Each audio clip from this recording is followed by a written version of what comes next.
Okay, so now we're actually ready to get to making the water. The first thing we're going to do is we're going to deal with the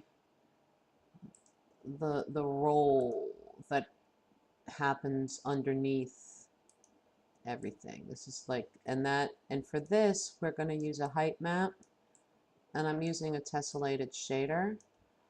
Um, Substance design is a little tricky with some shaders, so I can't guarantee it's going to work with any shader that has tessellation, but it works with Uber, and I like Uber. They make some nice shaders. So that's what I use. Feel free to try out anything else. See if it works or doesn't work. Uh, and since we are this roll is also being applied, it's going to have its own normal map. Um, you can use a standard shader as well. It's just not going to look quite as sexy as this. So, without further ado, let's commence to making our water. Okay, so first thing we're going to do is we're going to create a new substance, and we're going to call it water. And we're just going to use the standard PBR setup, and we're going to leave it relative to parent. Now, before I do anything else, I'm going to move some stuff around. First of all, I like my height map next to my normal map because that seems to make more sense. And then in this particular case, we're not going to have any roughness or metallic, so we might as well just deal with that right now. I'm just putting a color, just black there, and I'm going to make it small. I'm going to make it 16 by 16. I'm going to turn it into a grayscale because roughness and metallic want to have grayscale. If you put color in there, it will not work. All right, so what I used for that roll, I went to the library, and in the noise library they have a couple of Perlin noises, so you can either just put in noise and get the noise library or go straight to what you want. I used Perlin Noise 1, and let's start with our height map first, and this will give us a chance to set up our shader. For right now, let's just throw a color up on the water because otherwise we're going to end up with something transparent. So let's make a color. It's a little bright. Something that's not going to blind us, but will also look vaguely like water.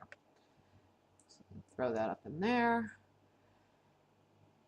And now we've got this Perlin noise, and we're going to want to turn it into a wave of some sort. So that's where our pixel processor comes in. And we will now start doing that. It gives you this float 4, so we're just going to get rid of that.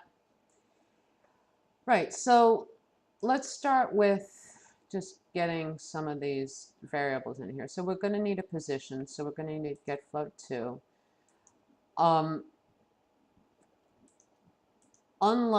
Okay, so I'm going to go in here, I highlight my variable, a $ position, and we're going to need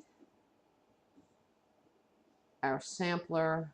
I'm going to sample some color, and we're going to set that as our output node, and that will change the color to orange or yellow or whatever color that is. Right, so we've got the position of our bitmap, and we are going to want to do something to it. Now, rather than using the rotate that I did in the previous example, I'm going to actually use a wave. Now, if you read what it says here, it says this function returns float 1 value that oscillates over $time, amplitude and frequency inputs. So whereas in the previous example we used a $time variable here by itself, in this particular case we're going to use wave because waves actually work pretty well for water, but it's got that $time built in here. So essentially it's going to act in the same way. We're going to move this, we want to move this position according to, for lack of a better word, an angle, or, well, it's going to be, you know, you're just moving it from one position to another, and then, but that position is still going to be determined over time. It's just, it's going to have that, the amplitude and the frequency factor, which we didn't have by just using $time. So this is a bit more subtle, but it works on the same principle. So, okay, we need an amplitude and a frequency, so we're going to need to make some variables for that. So let's go back to our main graph. We're going to double click on our main graph, and we're going to go down to input parameters, and we're going to make a new input parameter. So we're going to call this wave. So wave amp. It's going to be a float 1. We're going to keep it as a slider. We're going to call this amplitude, and we're going to put it in the group waves, because we're going to have a couple of different groups. We'll leave that stuff for now. It's going to be, those numbers are going to be a lot smaller, but 1 is definitely your max. Now let's do the same thing, and we're going to make wave frequency. Again, it's a float 1 frequency in the waves group. Now, in the previous video, I mentioned that this preview mode kind of gives you an idea of what it's going to look like. And once you get a lot of these variables in here, this is really nice, because this has actually grouped those, that amplitude and frequency, into a heading. So you're not dealing with gajillions of things. Now, I can also set, I actually kind of like this at 0.1, I forget what it was, like 0.16 or something I had it at, and then might have even been a 0.016.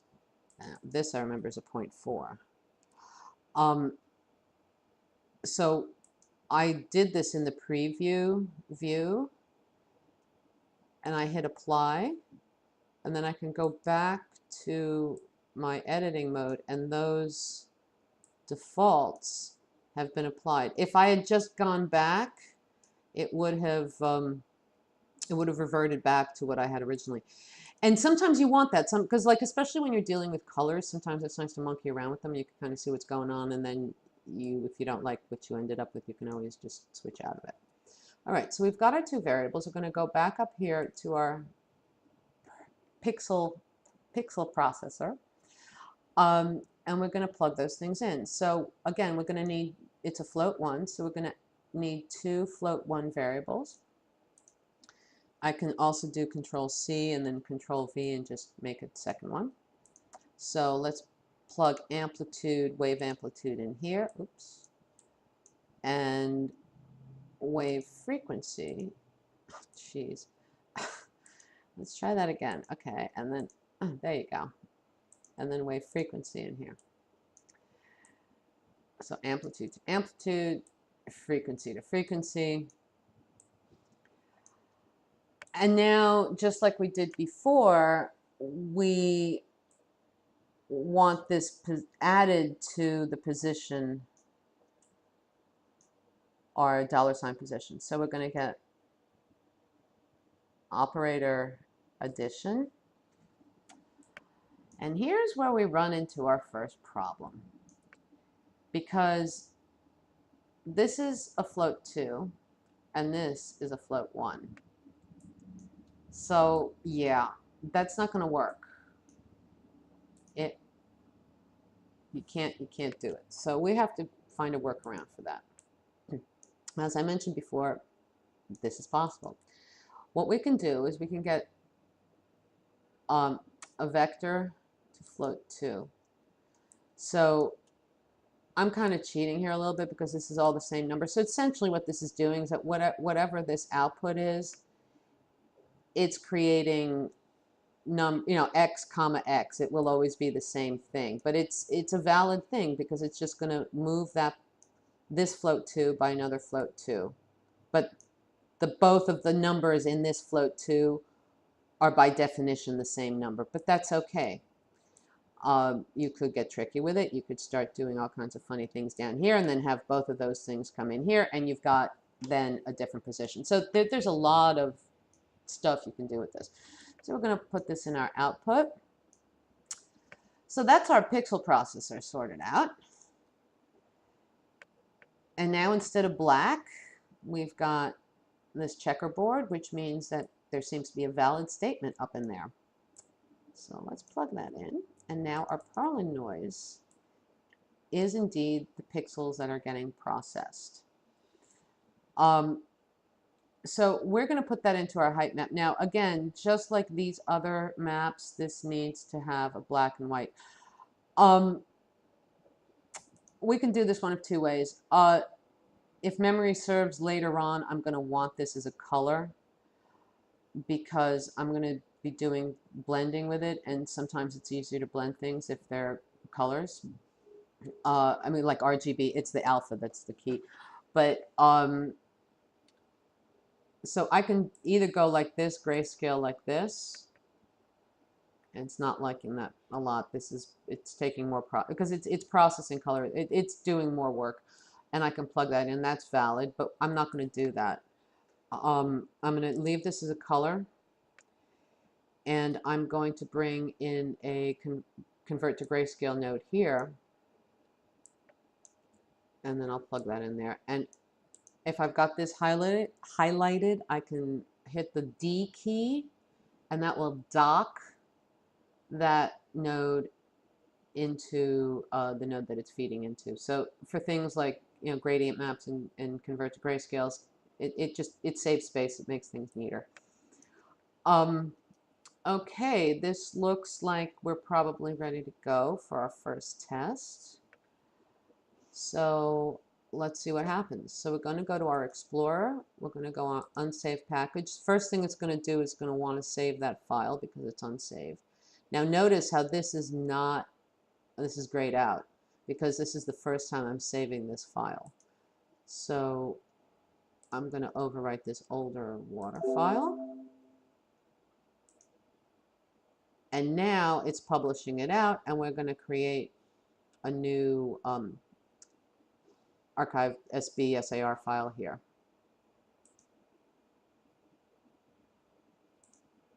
Okay. That was weird. Doesn't usually do that. So let's see what happens. Right, so first of all, this is our old material here. Now the water has imported in, so what we're going to do is, well, we can just move this on here. Okay, so that's our ugly color, but right now we have that standard shader on here, so we're going to have to switch shaders. This is going to be a fade eventually, so might as well put that in. And now we have to attend to our tessellation. So I'm going to switch to tess. Obviously, if you're using a different shader, you're going to do whatever it is you need to do with your shader. Get that kind of smooth. Memory serves, I had the previous one at 0.2. I had the midpoint roughly at midpoint. Now ramp that all the way up. This is ridiculous. I don't know if that is, make it big. It's probably 1,000, should probably be okay. I think that's everything. Oh yeah, we need to, I always forget, oh, animation update rate is already, I always forget to do that one. Yeah, I think that's it. Okay, so let's give this a test drive. It seems to be deforming correctly.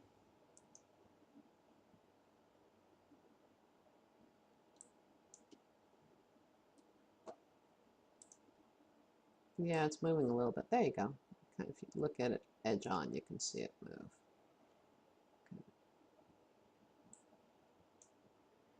All right, make it a little bit.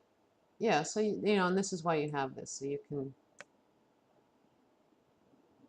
mess around with your ways. But it's working. That's always encouraging. So let's go back and do a little bit more.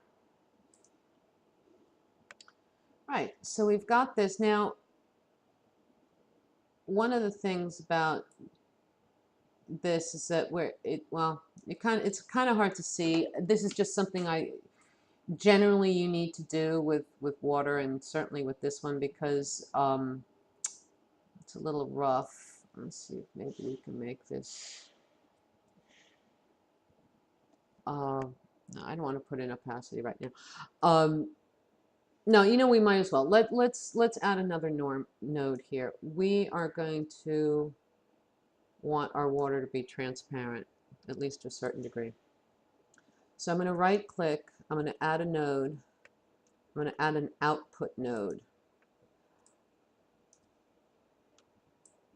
And we're going to have this, what is it called? I want to make it the same as what they call it here. It's going to be opacity.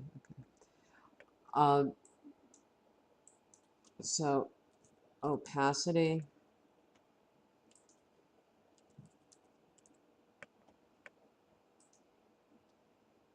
And do something super quick and dirty. I don't want to spend too much time on it. Right now I'm just going to put in just a color.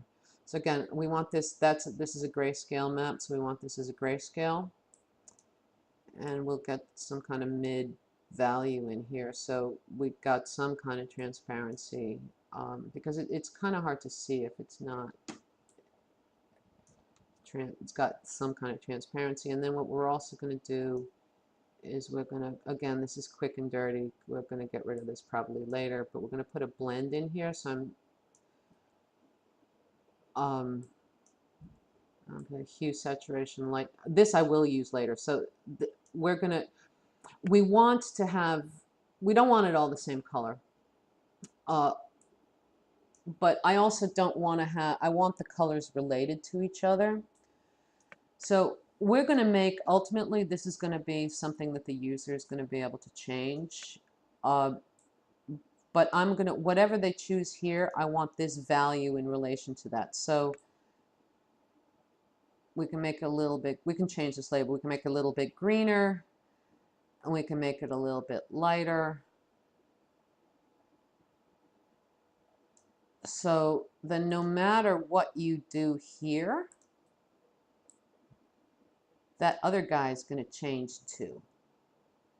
So it's at the end user side, it simplifies their process, and then on your side, it gives you a lot more control as an artist as to exactly what's going on with your water. So we're going to put that on the bottom layer, and then for now, this is a good way to see what our, because right now we want to adjust this mask because everything else is going to be built up on top of this. So we really want to get this roll looking nice before we do anything else. So here, again, I want another grace. Oh, you know what I'm going to do? I'm going to undock this, and I'm just going to use that so we can use the same one. And this now gives us a color. The colors are going to correspond to whatever this map is doing. So it's going to make it easier to see what it is we're trying to achieve. So let's just publish that out and see how that makes a difference. Okay. Probably don't want that quite. I want a bit wider than that. Okay. It's more like it. Because now we can kind of see what the colors are doing. You know what? It's probably could even be whiter than that. I just find it really irritating when it's completely opaque. All right. So let's play this again. Oh yeah, we had this set really low. So we do this. Okay, so we're starting to get that roll. We're starting to get some movement, and we can kind of see that this is like it's starting to look like something resembling a wave-like pattern. Um, okay, so I think for now that's okay. What's really irritating me is this business. I'm going to take this same idea here, and I'm going to, no, what I'm going to do is I'm going to take, again, this is quick and dirty. And this is why I keep this color here, because some nodes want color for certain things, and it just saves having to have these like either gradient or convert to grayscale nodes. I'm just going to make this a whole bunch lighter. Oh, wrong thing. So there's no actual black in there.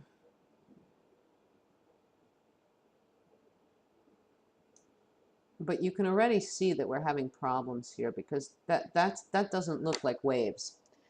Um, I mean, just the shape of them, they're very hard edges, and that's not going to look right.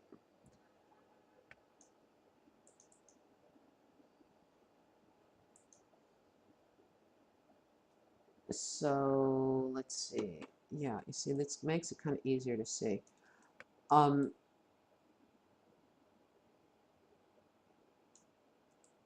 So I think what we want to do is we want to really soften that up. So that's pretty easy to do. I'm going to put a directional blur in here, which is DBL. Oops, didn't want to do that.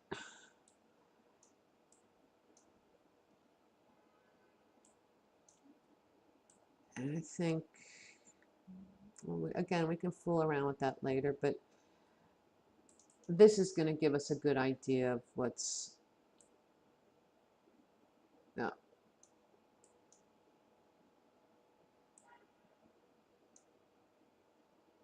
Let's see if that does it. I just, you just want to, you want to soften that up again. Again, all of these things are things that we can adjust later. So I think another thing that's going to help us see if this is what we want is also adding our normal map in there. And again, it's all running off of this black and white image here.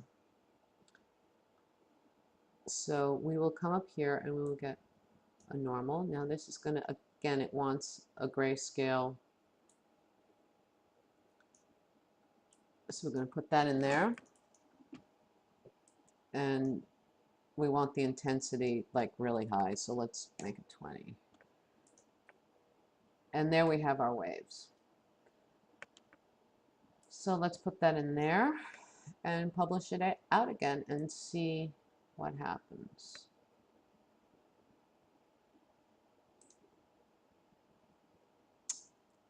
Or let's wait a little bit longer.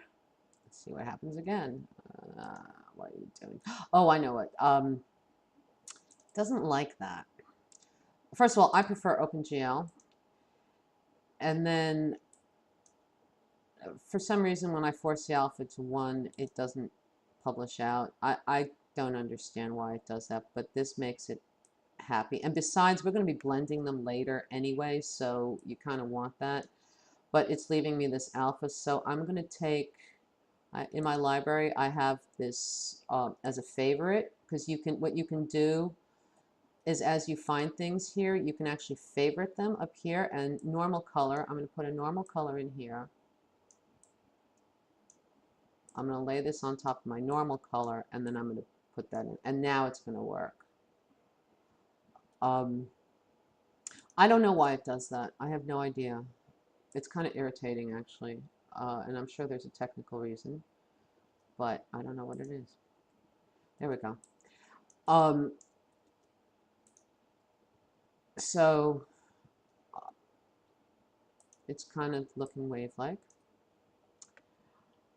It's still too slow. We have to change that while it's not playing so we don't have to keep repeating ourselves.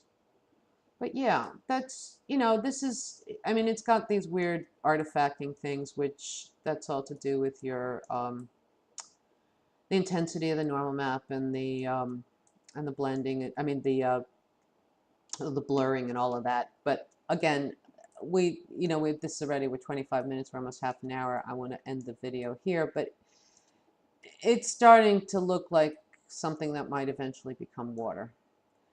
So we'll work on this a little bit more in the next video. And I'll see you then.